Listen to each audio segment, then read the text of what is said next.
السلام عليكم ورحمة الله وبركاته صاحبيال كسو دواada mar kale iyo channelkan YouTube-ka FPL Somali waxaad ku soo dhawaataan xubin kale aan uga hadlayno UEFA Champions League Fantasy oo galaya match day 3 ama usbuuc ciyaareedka saddexaad kulamo xiiso badan la ciyaari doono kulamada la ciyaari doono markaan fiirino oo ay kamid yihiin kulanka Liverpool iyo Atletico oo kamid ah kulamada ugu xiisaha badan toddobaadkan saaxiibayaal waxaan xasuusinayaa inaad ku soo biirtaan channelkan YouTube-ka FPL Somali iyo dhinacyada Facebook-ga Instagram-ka iyo Twitter-ka oo aan ku leenahay akoono halkaasna aan ka joogno sidoo kale waxaan sameynay group WhatsApp oo aan maamulayaasha oo dhan halkaas aan isugu yeerno wararka fantasy la xiriir oo dhan haday noqoto UEFA Champions League Fantasy haday noqoto Fantasy Premier League aan isku wareysano haddii aan marka hore u galo usbuuc ciyaareedka saddexaad ama UEFA Champions League match day 3 kulamada la ciyaari doono groupka ah kulamadiisa la ciyaari doono waxa ugu soo horeeya Club Brugge iyo kooxda Manchester City PSG oo martigelinaysa kooxda RB Leipzig, Atletico Madrid iyo Liverpool oo sarki doona, FC Porto iyo AC Milan oo sarki doona. Groupka C waxaa sarki doona Besiktas iyo Sporting Lisbon, Ajax iyo Borussia Dortmund ayaa iyagana sarki doona. Groupka D Inter iyo FC Sheriff ayaa sarki doona, Shakhtar Donetsk iyo Real Madrid ayaa iyaguna sarki doona. Qaybta labaad oo ah maalinta Arbacada ah ee berri ah waxaa sarki doona Salzburg iyo Wolfsburg, Barcelona oo martigelinaysa kooxda Dynamo Kiev, Manchester United iyo Atlanta oo sarki doona, Young Boys iyo Villarreal oo iska hor imaan doona, Lille iyo Sevilla oo sarki doona, kooxda Zenit oo martigelinaysa kooxda Juventus iyo maalinta Arbacada kulanka ugu dambeeya ama habeenka Arbacada waxa ugu dambeeya kulanka Chelsea ay martigelinaysa kooxda Malmo ee ka dhisan wadanka Sweden. Haddii aan fiirno markaa kulamadan iyo maamulayaasha iyo halka ay beegsan karaan kulamadani oo xiisaha gaarka ah leh marka laga soo tago kulanka ugu xiisaha badan toddobaadkan ay labada kooxood ee Champions League markaan fiirino waayadii ugu dambeysay hadda sida weyn ugu soo muuqanaya waa Atletico Madrid iyo Liverpool oo Liverpoolna aad ogtihiin ama dhinaca Fantasy Premier League markaan fiirino ciyaaryaanadeeda weerarka saddexda ah iyo sida wanaagsan ay iskula haystaan gaar ahaan Mohamed Salah oo hadda leeyahay waa ciyaaryaanka ugu fiican adduunka oo si joogto ah oo maalinta ka dambaysa gool qurux badan u dhalinaya halkaasi doorarka ugu horeeya waa Mane iyo Mohamed Salah dhinaca mar walbo markaa fiirisid xagga daafacashada ayay Atletico Madrid ku fiican tahay oo maamulayaasha in badan ay ka fiirsan doonaan gaar ahaan markaa dhinaca weerarka ugu gudubtidna Suarez oo ah weeraryahanada ugu caansan xilligan hadda aan joogno inkastoo hadda uu ku jiro gabagabad waayadiis ciyaareed haddana waxaad moodaa inaysan ka dhammaanin oo goolasha uu dhalinayo horyaalka La Liga hadda weeraryahanada ugu fiican uu ku jiro asaga iyo Karim Benzema oo isagana kooxda Real Madrid u ciyaara xagga markaan fiirino kulanka kooxda Manchester City ay isku arki doonaan kooxda Club Brugge waxa uu ka mid yahay kulamada maamulayaasha sida gaarka ah ay isha ugu hayn doonaan oo ciyaaryahanada farqiga ah oo ay ka mid yihiin Kevin De Bruyne oo qiimihiisu uu yahay 12 milyan, Phil Foden oo 8 milyan ah, Mahrez oo 9 milyan ah, Cancelo oo 6.5 ah, dhinaca daafaca markaa fiirisid Diaz iyo Stones iyo Laporte oo min 6.5 ah iyo Gundogan oo 7 milyan ah markaa fiirisid waxay ka mid yihiin doorarka hadda Pep Guardiola oo hadda dhinaca Premier League markaa fiirisid kulamadiisa hadda ugu dambeeyay waxa uu xooga saaray lineup-ka kuwa ka horeeya ayuu xooga saaray waxaan suuragal ah in kuwani ay ku soo bilowdaan ninka hogaaminayna waa Kevin De Bruyne oo dhinaca fitnesska hadda aad uga soo qabsanaya oo hadda kulankii ugu dambeeyay gool muhiim u dhaliyay oo maamulayaashana aan kala hadalnay muhiimadiisa iyo sida uu uga soo muuqan doono UEFA Champions League Fantasy. Grealish ayaa isna suuragal ay tahay inuu ka soo muuqdo markaa fiirisid sida ay maamulayaasha ama dadka falanqeeya FPL-ka waxa ay aaminsan yihiin in kooxda Manchester City ay kulankaani ilaa iyo 5 ama ilaa iyo 3 ay gaarsiin karto kooxda Club Brugge. Kulanka kale ee maamulayaasha ay isha ku hayn doonaan ama dhibcaha ee ugu badan ay uga fiirsan doonaan waa kooxda Shakhtar Donetsk ee kulanka ay martigelinayso kooxda Real Madrid. Real Madrid waxaa guuldarro xanuun badan gaarsiisay kooxda Sheriff ee ka dhisan wadanka Moldova kulankaas oo ah kulan taariikhi ah oo aan la filaynin kooxda Real Madridna guuldarro xanuun badan gaarsiiyay marka kulankani waxaa suuragal ah in ay taasi ay kasoo kabtaan inkastoo Shakhtar Donetsk ay ka mid tahay kooxaha inta badan ee ku dhibaatoodan kooxaha waaweyn dhinaca Champions League markaa fiirisid laakiin kulankani oo Real Madrid isku dayi doonto inay kusoo laabato wadada guusha ee groupkooda waxa ay isku dayi doonaan inay guul ka gaaraan. markaan fiirino markaa dhinaca doorashada markaa fiirisid Karim Benzema waa doorashada ugu wanaagsan oo Benzema waxa uu qiimo ahaan joogaa 8 milyan. Vinicius asna waxa uu joogaa 8 milyan. Militao oo iyo Nacho waxay ka mid yihiin daafacyada oo waxa uu joogaa 5.1 ayuu joogaa. Alaba 5.5 ayuu joogaa oo wuxuu ka mid yahay ciyaaryahanada sida dhinaca daafacashada hadda qiimaha markaa fiirisid ay maamulayaasha inta badan ay isha ku hayaan. kulankani waa markaa fiirisid waxa aad moodaa in maamulayaasha ay mar kale ay isha ku hayn doonaan sida ciyaaryahanada Real Madrid ay dhibco fiican u keenaan. isla gruubkaasi waxaa ka mid ah kulanka ay wada ciyaari doonaan Sheriff iyo Inter oo asna xiise gaar ah lahaan doona maadaama kooxda Inter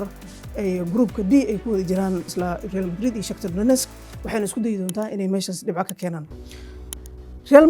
Inter Milan ciyaaryahanada ugu wanaagsan ee laga qaadan karo waxaa doorarka ugu muhiimsan ka mid ah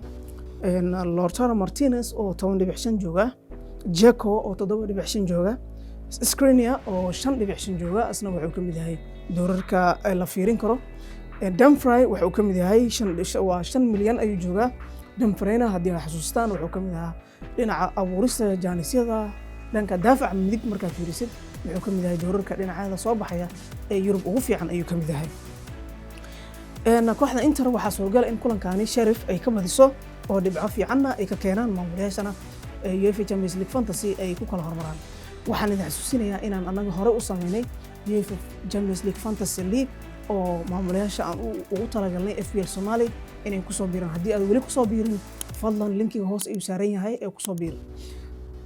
kulanka ay kale ee maamulayaasha ay isha ku hayn doonaan ee ay u fiirsan doonaanna waa kulanka habeenka Arbacada ah la ciyaari doono oo gruubka ugu dambeeya gruubka H ay ku wada jiraan kooxda Chelsea iyo Malmo.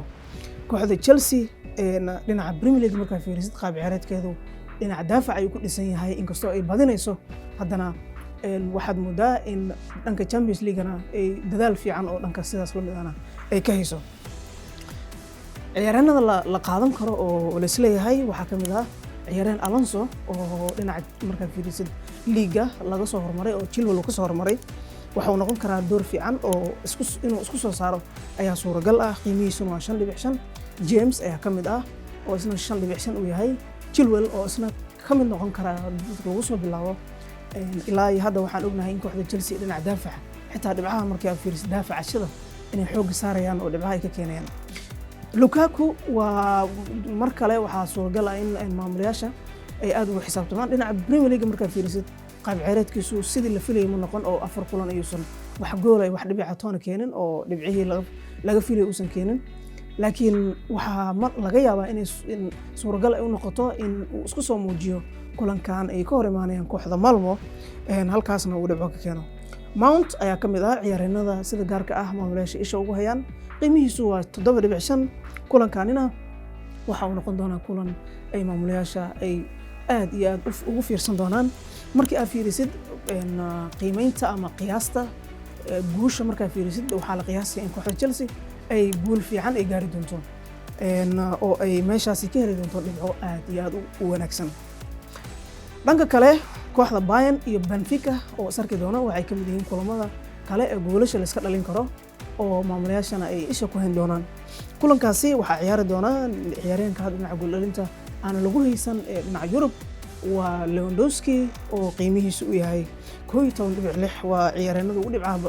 ugu qaalisan ayuu ka mid yahay. Leroy Sane oo ka mid ahaa ciyaaryahanada ugu dhibcaha badnaa ciyaareedka la soo dhaafay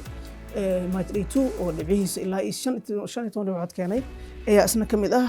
Gnabry oo 10 dhibcood qiimihiisu u gaaraya 10 milyan ayaa ka mid ah. Kimmich oo daafaca dhexe iyo ka ciyaara khadka dhexe waxa uu joogaa qiimihiisu 6.5. waxa uu noqon karaa ciyaaryahan maamulayaasha dhibco badan ay ka sugaan oo ay kaga tashtaan. kulankaasi xiise gaar ayuu leeyahay kooxda Benfica oo kooxda Barcelona 3 u dhiibtay ayaa ka hor imaanaysa kooxda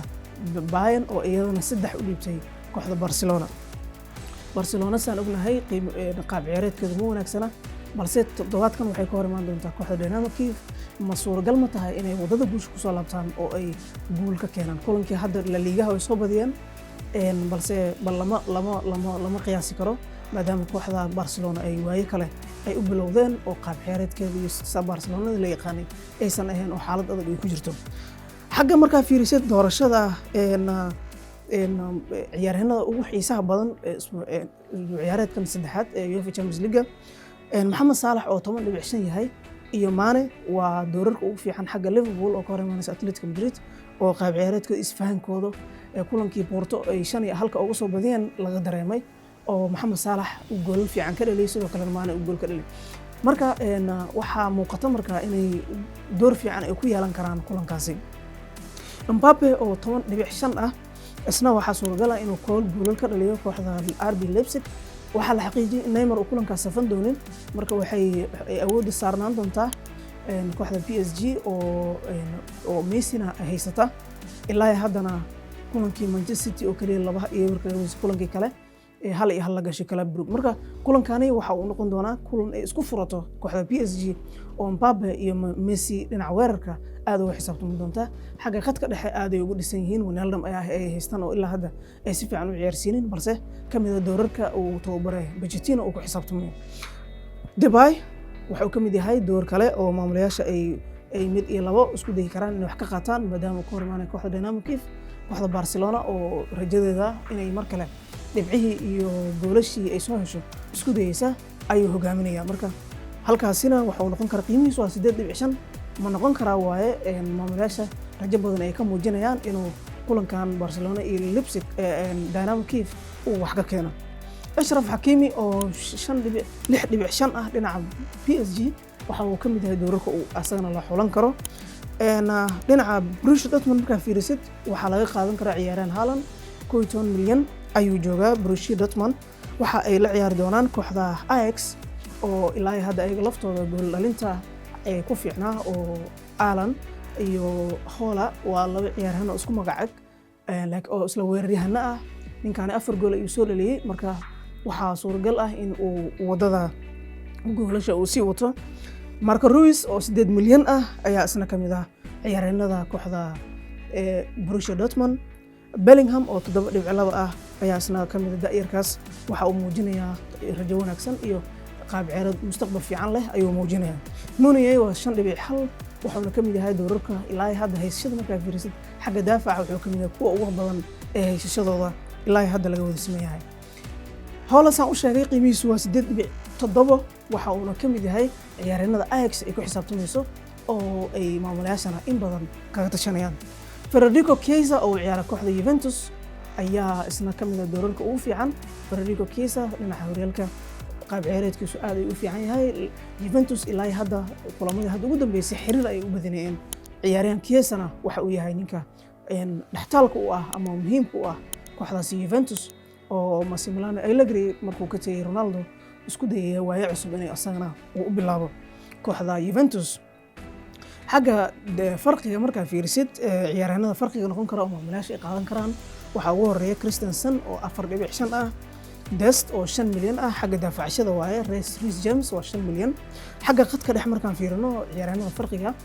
ah oo dhibcana keeni kara dabcan ciyaaryahanada da'da yar Gnabry iyo Sane waa oo min 10 milyan iyo 9 milyan kala ah waxay kamid yihiin ayagana kuwa wax badan laga filan karo. Chiesa laftiisa farqi waaye oo aad looma haysto. Foden ayaa kamid ah dhinaca Manchester City ciyaaryahanada farqiga noqon kara. xagga weeraryahanadana Ademay oo ciyaara kooxda Leipzig, Vinicius oo Real Madrid ah iyo Dzeko oo Inter ah. dhinacyadaasi waxaa laga filan karaa dhibco aad iyo aad u fiican ayaa laga filan karaa. xagga doorashada kabtanka oo maamulayaasha UEFA Champions League Fantasy toddobaadkan ay fiirin karaan waa De Bruyne oo ka hor imaanaya kooxda Club Brugge oo isna kamid ah doorarka ugu fiican oo maamulayaasha doorashada kabtanka markaa fiirisid. Benzema oo Shakhtar Donetsk ka hor imaanaya wuxuu kamid yahay doorashada kabtanka ugu wanaagsan. Salah oo Atletico Madrid ka hor imaanayna wuxuu kamid yahay doorashada kabtanka ugu wanaagsan ee la qaadan karo. Lautaro Martinez oo ka hor imaanaya Sheriff ayaa isna kamid ah oo maamulayaasha ay qaadan karaan. Haaland oo Ajax ka hor imaanayna wuxuu kamid yahay doorar kale oo ay maamulayaasha fiirin karaan oo waliba farqiga noqon kara. Lewandowski oo ka hor imaanaya Benfica mar walba Lewandowski wuxuu kamid yahay weeraryahanada ugu fiican goolasha mar walba fursad fiican u hela maadaama koox dhisan oo Bayern la yiraahdo uu ka qayb ka yahay. Lukaku oo Malmo ka hor imaanaya isna waa lagu aamini karaa kabtanka oo waxa uu isku dayayaa inuu soo muujiyo maadaama dhinaca Premier League ay gool dhalin xagga abaar ay ka haysato oo uu isku dayi doono in goolal uu ka keeno saaxiibayaal intaas ayaan kusoo gabagabeynayaa UEFA Champions League Fantasy saaxiibayaal groupka ama liiga aan sameynay kusoo biir toddobaadkan saddexaad UEFA Champions League Fantasy waxaan rajeynayaa guul sidoo kale channelkeena YouTube-ka subscribe saara notification-kana furta saaxiibadiina ugu yeera dhinacyada Facebook iyo Instagram-ka nooga soo biira waxaan sameynay group WhatsApp ayaa jiro asna kaasna nooga soo biira aad iyo mahadsantihiin wassalaamu calaykum waraxmatullaahi wabarakaatuh